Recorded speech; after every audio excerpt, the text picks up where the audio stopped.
I did end up working with Monster Energy. That was my first like big corporate client by the end of that summer. But like when I say I worked with them, that means I was like a very, very, very small thing, like a little throwaway project for them. But it was my gate in with them.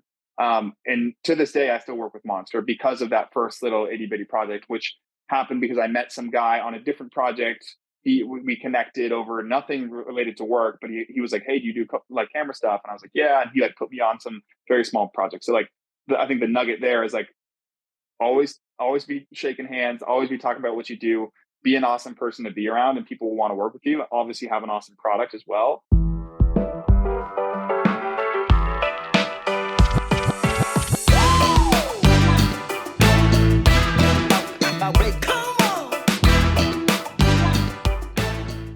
Welcome to the show.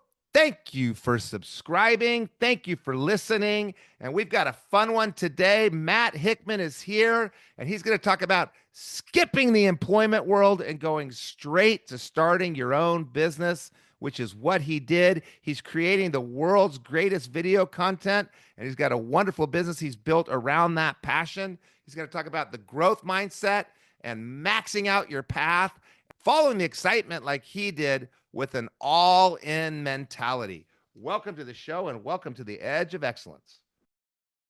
Matt, like I said, thank you for coming on the show. Before we go way back and dig into what did you have to do to be able to choose where you want to live and live in that city of New York up there in the clouds, how did you get into creating video content to help brands connect to their audience, which isn't what most people do when they launch into the world? And that's kind of the most important thing, launching into the world without getting a professional career job and starting your own business. I got to know, Matt, what is your definition of excellence? I had a feeling you were going to ask that. My definition of excellence is it's something really internal for me. It's at the end of the day, you're the only person who really knows if you're giving it your all. And so my measure of excellence is at the end of every day, can I look at myself in the mirror and say, did I do my best today? Did I do all that I could have done? And did I kind of put my heart and soul into it? And if it's a yes, then that's an excellent day. And even if on the outside it looks like an excellent day, but you know you have stuff up in the tank or you sandbagged or could have been more, then that's not an excellent day. That's what I think about it. And so excellence is the culmination of stringing together a bunch of excellent days. Yeah, you could say that. Yeah. If you put together a bunch of excellent days, you're going to end up with an excellent life. And if you're listening right now, how you do one thing is how you do everything. So when your friend needs a birthday party, do you plan it excellently? When you're studying for a test, do you study excellently? When you're launching your career, are you staying 15 extra minutes, getting there 15 minutes early, doing that extra project, or are you procrastinating? And there are bad days. Everybody has bad days. Before we got on air, we were talking about one of my bad days. But that doesn't ruin my excellent week or my excellent month or my excellent year. You got to string more good ones together than bad ones. Well, let's go back to the start and figure out what you did to be able to, we didn't even mention this, tour the world with Dylan Francis. I don't even have to clarify who Dylan Francis is because our whole audience will know. As the tour photographer, doing marathons, doing New York next month, while launching this business that works with companies like Monster, Lululemon, Pura Vida. What was life like for you in high school, and what was life like for you in college? Yeah, great question. Going all the way back to high school, I think, like a lot of high schoolers, you don't really know who you are yet. And so you maybe have one or two interests that you hold on to super tightly. So for me, it was basketball. I grew really tall really early. So it was an easy one for me to slide into. And I spent all my time hooping and I loved it. That, and then also math. I was good at math. Neither of the two have anything to do with what you do for a living, by the way. That's exactly right. I don't know if I love math, but I was like pretty good at it. And I feel like when you're younger, it feels good to be good at stuff. Like you get some credibility, or like people are like, oh, you're good at that. So you're like, oh, I should keep doing this, even if you don't necessarily love it. So I did a lot of math. I was taking extra math classes before school and high school. And like, there was also at my school, there was like this, it was very like college prep focused. So they really wanted us to like try to push to get ahead so that we could get into good schools. But yeah, and then other than that, I was more or less a normal kind of high school kid. Never really thought much about going my own way in the future. I kind of thought I'd be like an engineer or something because of the math stuff. And And then kind of going into college, that was a big shift for me. I moved from Portland, Oregon to San Diego, California, and I kind of had a rebirth almost where you end up in a new spot and you can kind of be a new person. And so I used that as a chance to a little bit reinvent myself and decide who I wanted to be in that next chapter. And so it went from, playing basketball all the time inside gyms to like going to the beach, hanging out and like living that lifestyle for a little bit. And it's also when I first got exposed to like people who were kind of carving their own paths, like a lot of entrepreneurs that I started meeting. I joined the Entrepreneurship Club, and I started reading books too. That was another big one. Like my senior year of high school, right at the end, is really when I started reading books. And that kind of opened my eyes up to like what was possible and what other people were doing. And like it was the first time I'd ever thought that, hey, you could actually like create a life that is a little bit different than, the six paths they lay out from you, like right when you're, exiting high school. Cause that's what it felt like. It's like, what your parents do, what your parents or your friends' parents do, maybe. And then you like see your teachers and then you see like, I don't know, Shark Tank. And you're like, those are the only options. And so it was cool to start to read books and stories. And also like the internet was starting to pop off, like podcasts were becoming a thing. There's just a lot more access to information at the time where you could see, oh, whoa, you could really build a life doing anything. And that started to get my brain turning. So I think heading into college, I had some of those ideas floating around, but it really wasn't until kind of like junior year where I started to really take action against them. Okay, so just I'm going to pause two different pauses there. First off, so you're exposed to people that had their own path, and starting your junior year, you realize maybe there's another path. And have you ever heard? I don't think because you never worked with me. We've only met one time, right? Only one time. Right. So you've Yep. never heard me say that kids only know what their friends' parents do, what their parents do, and what's on TV. You also came up with that same observation. Maybe I stole it from you in our first call. It's possible. I don't know if I've ever said that to you.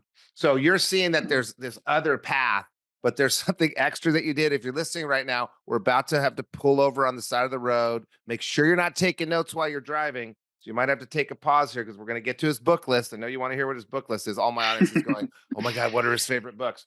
But I also just want to stop and say, you figured out there's the way to go your own way, and you decided to start doing research. So you're going to your senior year of school, but you're also reading books. You're going to your senior year of high school, and you're also listening to podcasts. So when you start to realize there's a path, whatever your path is, you're going to go be an accountant, you're going to be an astronaut, you're going to be a DJ.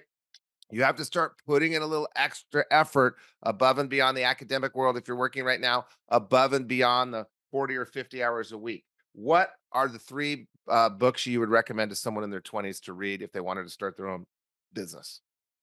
Yeah, I think I can go back to the ones that I read. So the very first one I read was called Mindset by Carol Dweck. I'm not sure if you heard of that one, but it's a great one. And it was honestly the first book I read that wasn't like assigned in school or like it was kind of like the first personal development book I read.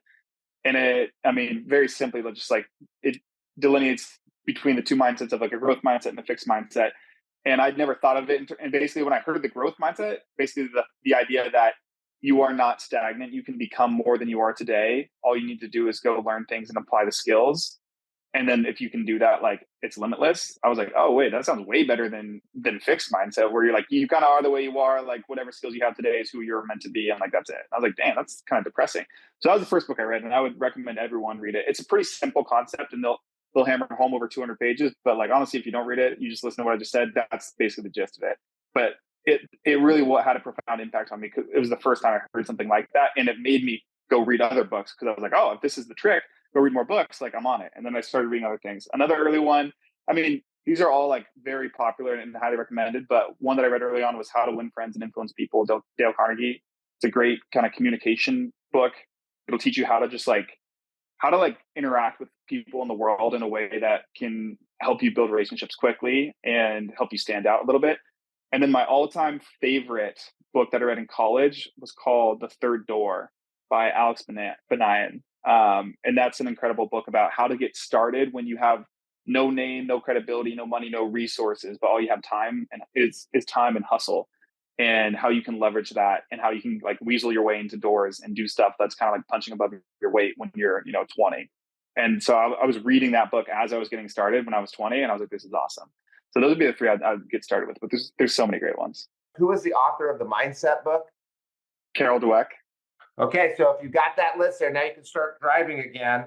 You'll find that people that are succeeding in their 20s are usually avid learners. So we're speaking to the choir here because they're listening to this podcast. And we have lots of people that listen to the podcast, but a lot of them work in the business that I'm partners in. And I find that all the people that are on the top listen to every single podcast because they're avid learners, seeking, seeking, seeking. I want to back up to Portland. So you were in middle school and some of high school in Portland. All of high school. All of high school. And Yep. you moved down to San Diego just for USD. Correct. Okay. And so you did not play basketball in college. You got down to San Diego and had to switch passions, and you switched to water sports, which is what you do. I grew up in New Mexico. You're a little closer to the coast in Portland. Yeah. It is. Than I was in New Mexico. What were you thinking you were going to become, paying attention to your friends' parents and TV and Shark Tank? What did you think you were going to do with your college degree, and what was your college degree? So my college degree was, I started off as a mechanical engineer, kind of following that math outline that I'd started early in high school. So I was like, all right, I'll go in for mechanical engineering. It makes sense. I got into it and I was like, it was just not a good fit. Like everyone, I didn't really connect with a lot of the people in those classes. They were very systems thinkers, like engineer types, which I have that side of me, but like there wasn't a lot of like good, I don't know. It wasn't like, there wasn't a lot of like good communication happening. And I was more of like a talker, and I wanted to be pitching ideas and selling things and like innovating and stuff like that. And there was some of that, but it was really, really in the weeds. And there was kids in those classes that were just like dusting me because they were so into it and I was not. And so that's when I kind of had the inkling that maybe this wasn't the right path for me. I switched to computer science my sophomore year because I wanted to make apps, because that seemed more exciting than learning machine code and like how like the inner workings of a computer were, which is kind of cool, but it just like, it didn't light me up like the way it lit other kids up. And then once I got into computer science, I also joined Entrepreneurship Club. And it wasn't really until junior year when I picked up the camera as like a side thing just for fun that I really started to see that as a potential kind of like avenue away from what I was doing with my major. And not to spoil the story, but I ended up like, completely following that path, and like I don't really use my degree at all anymore. Oh, you do. You do. And we're going to do a little shout out to San Diego. And I know you know this, but not every one of my listeners knows this. Most beautiful campus in America, voted over and over and over, on the bluff, overlooking the city of San Diego and the Bay. Beautiful buildings, beautiful church on campus. And when you go to school, sometimes you don't use, if you're an engineer, you get to be an engineer. If you're a political scientist, you get to learn how to read and write. If you're a historian, if you're a communications major, most people don't use their degree, but they do use their education. And so part of your extra education, I just want to hone in on this again, because you're in high school, you start this reading thing in high school. Were you, moving on from Carnegie and the mindset book into other books and continuing to listen to podcasts and continuing to research all the options while you were a freshman engineer or a sophomore computer science major? Or did you put a pause on that while you were in college and the entrepreneur club kind of opened your eyes? I would say no. Since that day, I've been an avid reader, and like I still am today. I'm looking over my pile of books now. I think once you turn it on, you can't really turn it off unless you get like so busy where there's just not time, which occasionally happens. But for me, I've realized that like the kind of stepping stone to the next level of anything in life starts with like getting new information, because how are you supposed to like level up? You don't know where to go. Also, are we allowed to swear on this, or do we keep it clean? Ha ha! You get to do whatever you want on this one because it's my show. Yes, you're allowed to do whatever you want. I just want to flag that real quick. So you're following your own path. You got this growth mindset. You're churning all this information. And junior year, you start to think about entrepreneurship, and you got your camera. So how did you go? This is the question everybody listening wants to know. How do you go from, it's not basketball, wasn't that path? It's not math. You love math, you love basketball. You're driving towards excellence, trying to have as many excellent days, giving it your all. And one day you're like, I think I can give it my all with my camera. Even though you didn't go to photography school, you didn't go to Brooks Institute up in Santa Barbara. How did you go from, I got a camera for Christmas or whatever it was, to, hey, maybe I could turn this into a business? Couple things. One, and this is like a rule I try to follow even now, is like, follow the excitement. So it really excited me. I felt like I started to answer your question, the other question of I started getting into like business books. That was kind of the next realm, not just like mindset, but also like business. Like, because it seemed like all the people that were doing well, like ran their own business. And like, was allured by the fact that you could kind of set your own schedule, live your own life, live where you want to live. Like you were in the driver's seat. Obviously that's like the romantic side. It also comes with a lot of responsibilities and like you have no steady paycheck and like there's all the other stuff to figure out, but it You seemed have to worth it to work me. 80 hours a week. You have no steady Yeah. paycheck. Yeah. Everybody thinks you're going to lose. Yeah. There's a Exactly. So downside. there's all those things that come with it that just don't get talked about as much. But I thought it seemed like the juice was worth the squeeze. And so when I started learning about the business stuff, I felt like I was reading all this stuff, but like not applying it. And that is like, you don't want to get stuck in that loop. You don't want to just read for the sake of reading. The most fulfilling like feedback loop is read, do, read, do. Or like you just start doing sometimes and you're like, I actually don't need to read anymore. I actually know what I need to do. And then you just go do it. So I was reading books on like for instance, that Third Door book. It's like, how do you get your foot in the door when you have nothing? And I was like, wait, that's me. I like have this camera. I have this like idea that I can make money with it, but no one has ever paid me for it. I wouldn't even really call myself a photographer, but like, I feel like I could do it. And so I was like, I got to try. And so I had this moment where I was applying for unpaid internships to be a computer scientist in, this was my junior year going to senior year. And like everyone was rejecting me, rejected. I was like, dang, no one will even take my free labor. That's like kind of a sucker punch. And I was like, I don't even want to do this. Why am I like putting hours into these applications? And it made sense. Because I didn't want to do it, probably came off as like, this dude's not into it, which was true. And so I was like, well, what am I into? And I was like, you know what? I'm gonna give myself 3 months this summer before my senior year of school, 3 months to figure out if I can make enough money to live with this camera. And that was my goal. And I like went all in on that goal and I focused in. So I think it's a little bit like the timing worked well, where I was like at this kind of like crossroads and I was like, oh, I really don't want to do this other thing. So like, here's a different option. I think because it was like that, it allowed me to go all in on that goal because like I kind of had to make it work because I'd like bet these 3 months on it. Obviously, like in hindsight, it's not the biggest deal, but in the moment, it's like, this is a big deal. Like I'm going all in on this. I'm going to make it work.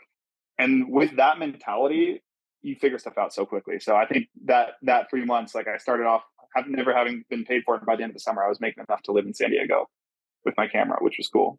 And this was what year of school? This would be junior year going into senior year. So your summer job was, I'm going to take a chance. And it's one summer. You're going back to college. You can start all over. Yeah, which is so exactly. nice about being in your 20s.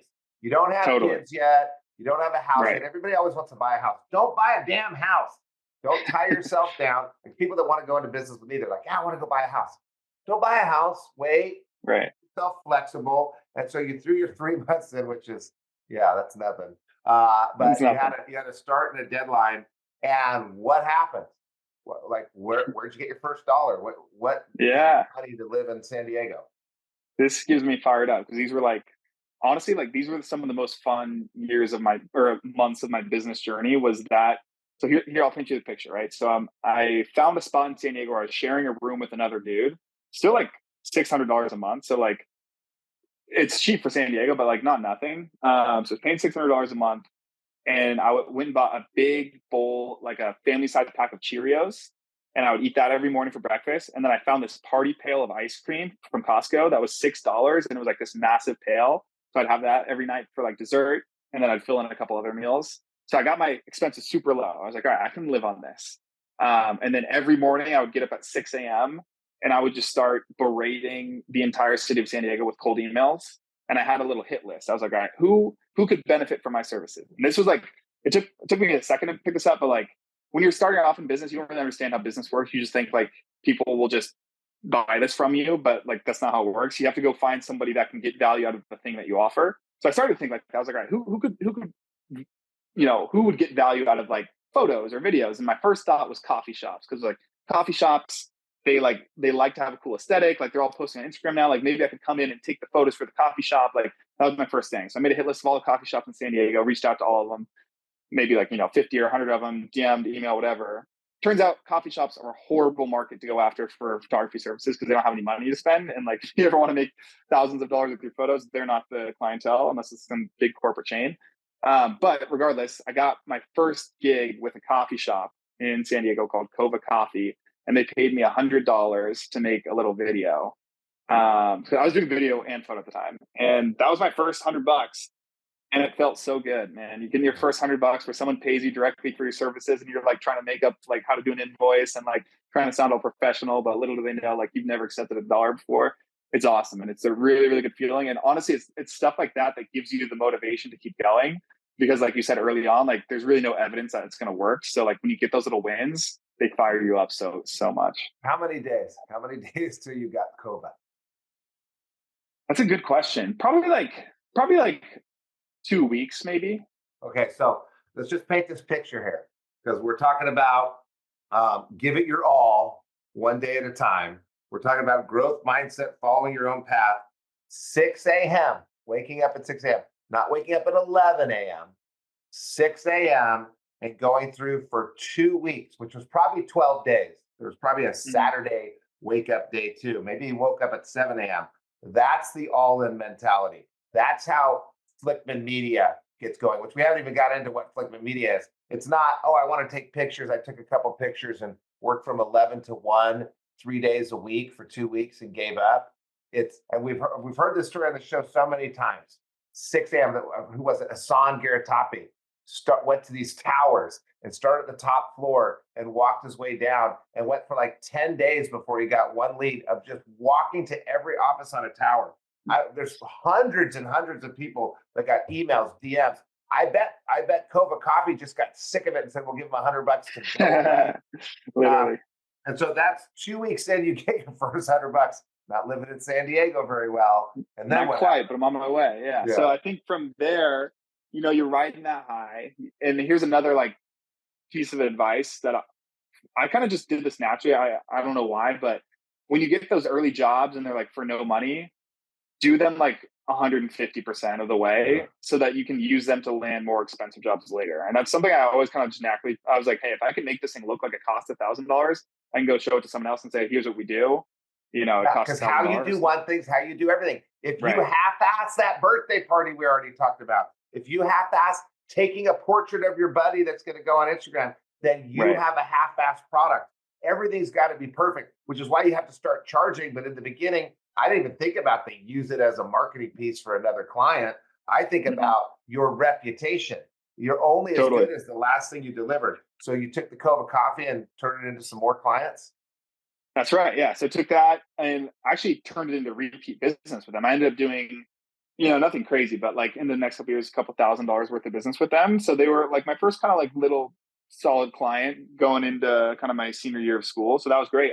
And I had, when I went home to Portland, they actually started in Portland. They had Portland, San Diego locations. I went back to Portland. And once you're in the mix of their company, you have their emails, they know who you are. I hit them up, said, hey, I'm coming home to Portland. I know you guys have 4 locations there.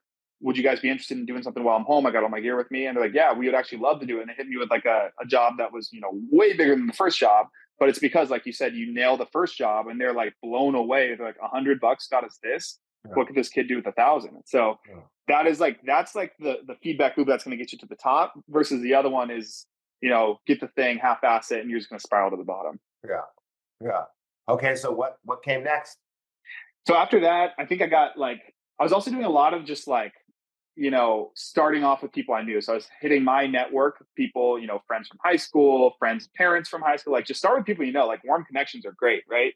Because at least you're not shouting into the void, they'll at least answer you. And you can say, if you know anyone that would need these services, let me know, I'm trying to get off the ground. People do tend to have a kind of a soft spot in their heart if they know you for someone getting started, because they respect the hustle. Your friend, the warm people do, the cold people don't give a crap. I like to practice. I always suggest starting off with a bunch of cold ones to get your pitch down and get the butterflies out of there and deal with some rejection. Not 300, and then hit your warm leads. So you don't burn your warm leads with your lack of skills. Totally. So what happened? So I got a job through a friend of my friend's dad was doing this real estate project in Hawaii, actually. And they're like, hey, we saw the video did the coffee shop thing, because I'd sent it to him or whatever. And he was like, could you do a real estate video? My dad's got a spot in Hawaii and we want to market it. And I was like, of course. Sounds insane. And so I got flown out to Hawaii 3 weeks later. And so that was my first and it paid way more than the COVID deal. So that one, I think, just for transparency's sake, was I think $1,500 or something. and we did like a full video with like models. And so it was a little bit like, I had never done something that big before, but you kind of just like say yes and then you figure it out and you just like go as hard as you can at it. And it ended up really turning out really well, and they were really happy with it. And so that was like the next big one. And after I made 1,500, I was like, yo, that's my rent for all summer. Like it's kind of big time. And then you realize that real estate people have money and will pay for high quality products. Exactly. And then I started to figure out like, okay, not that it's all about money, but like you start to realize who does have money to spend. That's a very important factor, especially getting started. Like it's fine to do stuff for people who don't maybe have the funds if you're trying to get reps in, and it's just like those are the people you're in touch with and it's easy to get in front of them. But if you're trying to grow a business, like if I pitched coffee shops for the rest of my life, I'd be screwed. Like you got to eventually like find people who can get more value out of what you're doing because they have more resources to spend. So that was a good little like indicator there. I'm like, why can this company give me 1,500 for, a little bit more work, but not 15 times more work? And why can this company only give me 100? I don't get it. And like, you start to piece that together. So you have to identify your niche market, and your niche market does have to do with the ability to pay, because we got to get paid, right? We can't just do this for free. You can't live. Maybe you don't have to pay your own rent. Maybe you don't have to pay your own food. You're going to have to eventually. If your parents are paying for you to, my son's living here right now. He's living a great life because he hasn't gone off and dealt with it. So he can do whatever he wants now, but not for long. Not for long, because dad's going to push mom aside and make some of these rules pretty soon. So now we're at Flickman Media. By the way, if you want to find Matt, you go to flickman.media, FLICKMAN.media. What's going on now? So it started off as the coffee shop, then the $1,500 real estate. I guess it must have been one property you were highlighting, and it ends up being Monster and Lulu and all these big brands. What do you guys do? What are you proud of? And what skills are needed for someone to enter in this type of business you're in? Totally. So I think from that summer, right by the end of the summer, just to keep it quick, we had, I probably worked with maybe 10 different clients and had hit my goals, had made enough money to live in San Diego. So goal complete. On the tech lines. Sure. So you had Cova Coffee San Diego, Cova Coffee Portland, real estate in Hawaii, and was the rest just a bunch of collections of random things, or did you find the industry already? It was pretty random, I'll be honest. It was pretty spray and pray, which like getting off the ground is, for me at least in my experience, was kind of what I had to do. It would have been nice to hop right into one industry and be like, hey, I only do this for this. But when you got bills to pay, you're like, hey, I remember like I got hired by some random like nonprofit to like film a mural they had just put up in La Jolla. And I was like, hey, sounds awesome. Like, let's do it. But again, you bring that same mentality. And also with all the randomness, you can spread your network quicker, or not quicker, but like you all of a sudden, people in different areas, and you can start connecting pieces that maybe you wouldn't otherwise. And so, that first summer was pretty random, but there did seem to be this like through line of like kind of consumer brands was something I was interested in, because they were doing a lot of like lifestyle content online. And that's kind of the world I'd come from. And then also I think I told you I was very interested in doing like kind of nightlife or working with like DJs, because I was getting really into that type of music at the time. I was like, that would be cool. Could I use this skill? I built this little business to like get into that industry, because that's like my dream. And so to fast forward a little bit, by the end of summer, I did end up working with Monster Energy. That was my first like big corporate client by the end of that summer. But like when I say I worked with them, that means I was like a very, very, very small thing, like a little throwaway project for them. But it was my gate in with them. And to this day, I still work with Monster because of that first little itty bitty project, which happened because I met some guy on a different project. We connected over nothing related to work, but he was like, hey, do you do like camera stuff? And I was like, yeah. And he like put me on some very small projects. So like, I think the nugget there is like, always be shaking hands, always be talking about what you do, be an awesome person to be around, and people will want to work with you. Obviously have an awesome product as well. And that's kind of following the excitement. You were following. Totally. You're making it's multiple connections, right? Okay. Do they have money? Is this even a market? Do they even need my services? That's where you started. Do you need my services? Right. And then you start to get excited, maybe because of the possibilities, maybe because of your history. So the consumer brands are exciting you. The EDM scene is exciting you.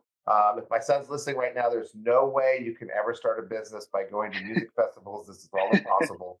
And it starts to flow together. So continue your story. Totally.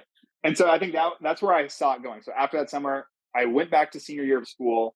and I was running this thing like while I was in school, and not like, you kind of feel like a badass. Like you're in, your entrepreneurship class talking theoretically about like how to do stuff, but like on your computer, you're sending invoices and like you feel like you're actually doing it. So that was a really cool kind of like season for me where, and I'd kind of caught a little bit of steam. Like I had some repeat clients who were still booking me. I was like flying out on weekends to go shoot stuff with other brands. Like a lot of that summer work had paid off. And because I had delivered a good product, I was getting repeat work from it. And so that was all like a really good kind of like trajectory. I started working with, I got connected with some like kind of like movers and shakers in San Diego, which was another great, like that's another thing I would tell people early on is like, if you can get connected with connectors, that can be really helpful. Like if you can win over a connector, do really good work. And when I say connector, I just mean someone who knows a lot of people in your area or in your niche or in your market. If you do really good stuff for them, they will be a massive source of referrals because they see the value in you and want other people to get that value as well. So that kind of happened to me a little bit. And so fall of 2020 or of 2019, when this is my senior year, everything was going great. And then that spring of my senior year, COVID hit, which kind of like kind of derailed a lot of things. But obviously that happened for everyone. So like COVID hits, things get a little bit weird. A lot of the work kind of dries up, but I'm able to like string it out enough to like keep it alive through like those really slow times. Fast forward a year, things are starting to pick back up. And this is when I got into the music industry stuff. So that for me, and I know you talk a lot in your podcast about like, finding the path and like, figuring it out. For me, I was like, I want to go into the nightlife industry. That seems awesome. DJs are sick. I want to go on tour. I want to live that life. I was also 23 at the time. So I was like, that's awesome. And so I was, again, the same framework I did earlier. Like, okay, I have this new desire. How do I make it happen? I reached out to this guy who lived in San Diego who was running an agency that connected photographers with DJs on the road. And I was like, he's my way in. If I can get in his world and like, make him like me or make him think I'm good at what I do, like that's going to be my way in. And so I pursued that. I eventually got on the Zoom with him. That went nowhere. And this is a crazy story, but this is like just to show people at home, like when you know what you want, sometimes like the universe will align to give it to you. So like, I was like, I need to know this guy. We get on the Zoom, nothing happens of it. I was kind of bummed. I was like, I thought that was the big chance. Fast forward literally like 6 months. I'm in a coffee shop in San Diego and the guy is right in front of me in line, literally right in front of me, like person in front of me. It's like, oh my God, it's the guy. And so I tap him and I'm like, yo, it's Matt, like from, we had a Zoom call like 6 months ago. And I don't remember, but like really love what you guys are doing. Would definitely still love to, work with you guys, whatever, blah, blah, blah, blah. And he's like, oh bro, cool. Yeah, definitely. Like shoot me a follow-up email. Like he's kind of a throwaway. He's like, oh, like whatever. I hit him on a follow-up email. Always follow up too. That's another tip. Always follow up because a lot of people won't. So do what you say you're gonna do. If you say I'm gonna follow up. So I hit him on an email next day. Hey, so nice seeing you yesterday. Would still love to work with you guys. And he goes, yo, crazy timing. We had someone just bail on a project in Miami for New Year's. Would you be able to go? And I was like, yeah, I'm there. So he sends me to Miami. I go to Miami with their crew. Did you know how to take pictures? I mean, yeah. At this point, I've been doing the freelance thing for like a year and a half, so I was pretty comfortable. And you never took any classes? At YouTube, baby, YouTube University. That's my class. Yeah, you learn anything on YouTube. Okay. And so he sends me to Miami. That goes well. I think I kind of like passed. It was like a little like test project, basically. 3 months later, now that he trusts me, I'm in his orbit. 3 months later, Dylan Francis's photographer, who they kind of had staffed, gets pulled off the road. He's like moving on or whatever. And like, we need a new guy. He just hits me and he's like, yo, do you want to go on the road with Dylan? And I was like, yeah, that'd be sick. Let's do it. So like, that's kind of how I got there. But again, it started off with like, you have that like kind of like vision of like the next thing. And then you kind of reverse engineer back from, okay, how could it work? Like realistically, how could that work? And you need your big break. So you do what you say you're going to do, but do it better for the coffee shop. Do what you say you're going to do, but do it better for the real estate. Do what you say you're going to do, but do it better for Monster. Do what you say you're going to do, but do it better for everything you do, because everything's a test. How you do one thing's how you do everything. And then you get your first real big break. And we got to stop. And I tell you, I've been nauseous during this discussion. If you're listening right now, I am a father. So we talk about when you're an entrepreneur, there's naysayers. Usually they're related to you. And I'm sitting here thinking, oh no, I'm the naysayer to my son who wants to do exactly what you're doing. And just went to a music festival and just came back with his book of leads. And I'm like, I don't think that's going to work. You should go get a job. Give us the name of the 5 best music festivals or gigs you guys did on that Dylan Francis tour? Oh, totally. Yeah. So I ended up doing it it was like for 9 months. So we went a lot of places, but we played this really cool festival in Cabo that like, it would have been cool, but it got like, there was like almost a hurricane that like almost took it down. They had to move the stage. Then like the cartel came and like tried to shut it down, and they like paid him 25 grand to like make it stop. And then it was fine. It was back on. And then like we were playing in like a thunderstorm in Cabo. It was just like it was a really cool experience. And then we play Echo Stage in DC is like a really cool venue that I love. We played New Year's Eve. We played a festival called Decadence, and Dylan was like the New Year's Eve slot, like right at the countdown. So I got to be up there on stage as he was like ringing in the new year with whatever 10,000 people. Geez, so many cool ones. Went to Canada, went to Montreal for a show, went to New York a bunch of times, Boston, where else? Miami a bunch, a lot of the big cities, San Diego, Portland, Denver. We went all over. So you didn't have there's to a lot go of to a shows. single remote place in the middle of the desert. Like, what was the one my son went to in Paris last weekend? And then there's one in the forest in NorCal, and then one in the forest in Michigan. You didn't have to do any of those. We did, yeah, we did a remote couple locations? of those. Yeah, Okay. we did a couple. We did what's it called? They're all, I can't remember the name. Tomorrowland. Beyond Wonderland. No, we didn't. Tomorrowland would be sick. We didn't go to Tomorrowland. We didn't do a lot in Europe or anything. It was mostly North America. But yeah, we Wow. did like Beyond Wonderland, some of that stuff. But yeah, it's a cool space. Wow. But it's not like so then what? We have the whole roadmap to exactly how to launch your business that your dad doesn't want you to launch. No. Right. Your business that your dad doesn't want you to launch. Right here on the podcast. So keep your story going. So, and here's where it gets a little interesting, and this could be helpful too. After doing that for like 9 months, I really quickly realized that this is not what I wanted to do. Like, it wasn't the industry I wanted to be in specifically. So, like the camera stuff, yes, but like the music festival, correct. EDM, it became now a passion, no longer a profession. And mostly because of the lifestyle that you live while you're doing it. I also was starting to really, really get into like health and, running and trying to take care of myself.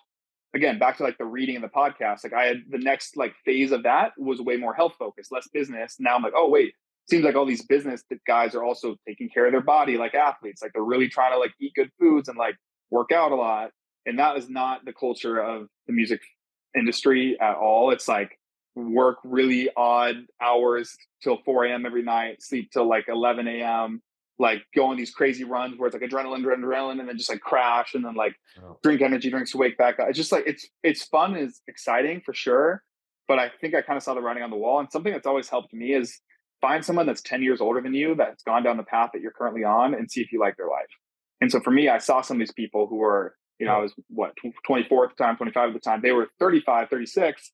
And they were doing the same thing. And like, there's nothing wrong with it, but I would be like, yo, do you have a family? And they'd be like, yeah. I'd be, oh, where are they at? I'm like, oh, they're at home. Like, I don't get to see them a ton. I was like, that's not going to be me. So now that we've gone through the first summer, and then the first senior year, and then the little COVID piece, and then the first break, following the excitement, now we get into the last year and a half of your forever long old business of 5 years. What's been going on now? For people listening that want to see what life should be like, find someone 10 years older, maybe you're 5 years older. What's going on now? What's life like now? Yeah, I think, and for me, it's always kind of an iterative process, right? I don't think you ever like fully get it, but you're just trying to take like micro steps in the right direction. And so for me, when I saw that kind of like lifestyle piece, I was like, that for me is not the right lifestyle, because I want to also take care of my health and blah, blah, blah, blah. Not that you can't do it, but it'd be really hard to do it the way they live. And I was like, all right, how can I make another micro step? I have these skills, like I know how to do all this camera stuff. I have kind of this business knowledge. I know kind of how to hustle and make stuff happen. But how can I repackage that in a new way and kind of like keep going, but like make a slight adjustment? And so what I did is I got off the road. This is like 2023. And I was in San Diego, and I just had this feeling. I was like, I need to go somewhere new.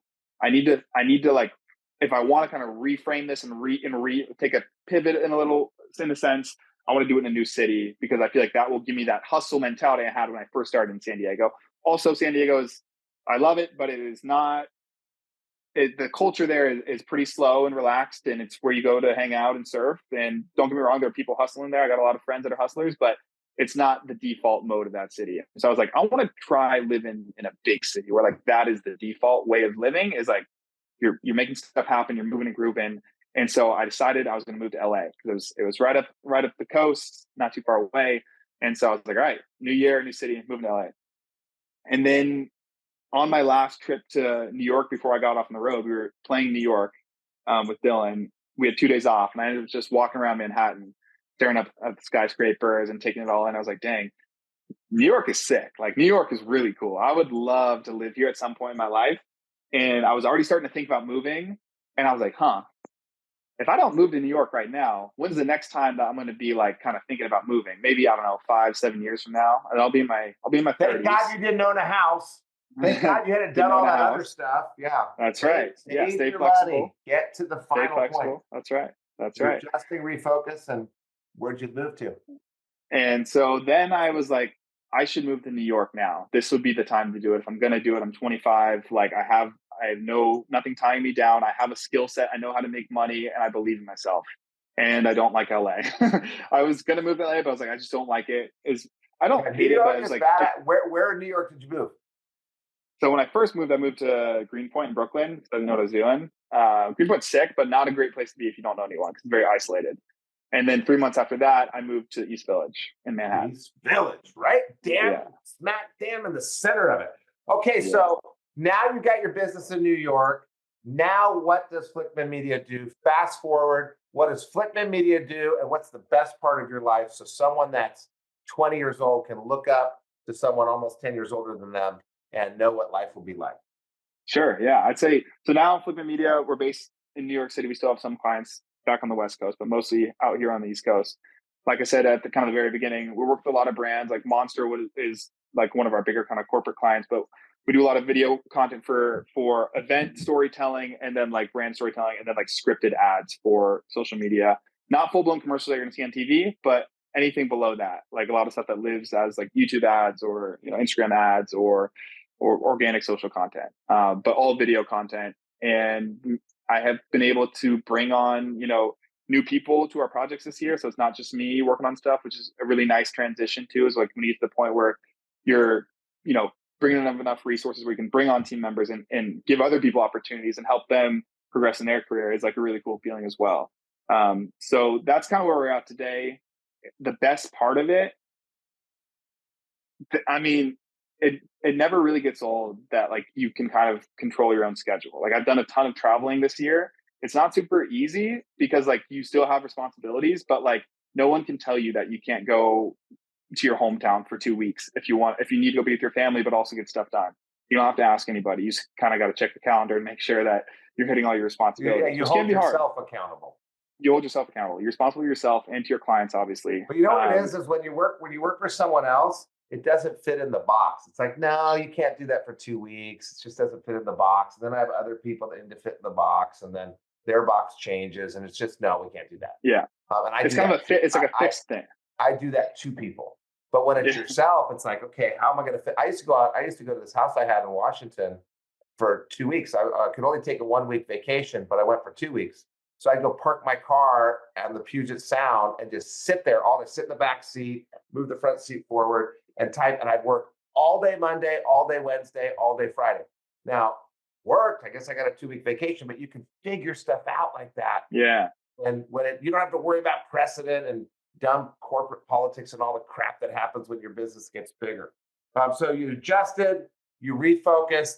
Now you're living this wonderful life, but there was a lot of sacrifices along the way. So my last question, there was one that you remember where you're like, shit, I really have to stop my business, totally fail because I have to do this thing. And you're like, should I do this thing or should I make my business succeed?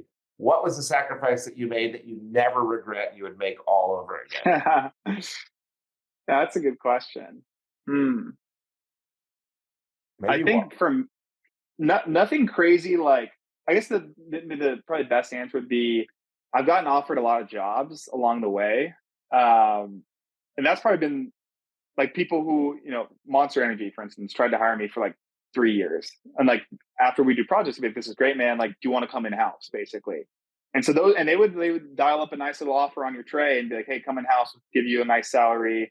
Like, you can just kind of keep doing what you're doing, but only do it for us. And so maybe those would be the closest I've ever been to being like, oh shoot, should I just take that? Like, I've built up like the skill set. I could do a lot. Like, it's a big company. Like, but like, honestly, that lasts like 3 seconds usually. And I'm just like, I'm good. Thank you. I don't want to sacrifice the freedom I've built for myself. And I just don't think I would work well in a corporate environment. I think as soon as like someone like you're saying, the corporate politics and all that stuff would hit, I'd just be like, this is so stupid. Like, what? Like, this makes no sense. Even a cool company like Monster. And shout out to Monster. I think they're based in Manhattan Beach or somewhere near there in California. Corona, California? Corona, California. That's right. Shout out to Monster. We do love the brand. Monster. We love the attitude. But sometimes that lifestyle isn't right for everybody. And it wasn't right for Matt, because even though he's still doing business for Monster, he needs that freedom. And probably Monster will benefit because you'll get some insight and some new ways to make a product, or even a great one like Monster, look even better from some of your other clients. Well, Matt, I want to say thank you for coming on today. By the way, for the record, referral from Natalia Ohanesian, who introduced me to Matt because she was so excited about hearing Matt's story. They went to school together. Also, for the record, I just saw this. This is what I use to cover my camera. It's a thank you card from Natalia when I helped her get her first internship. And just forever, it's been sitting on here, coincidentally. Love that. So shout out to Natalia, shout out to Monster, shout out to USD, and don't forget to check out Flickman.media. Matt, thanks a lot for coming on The Edge of Excellence today. Thanks for having me. Appreciate it.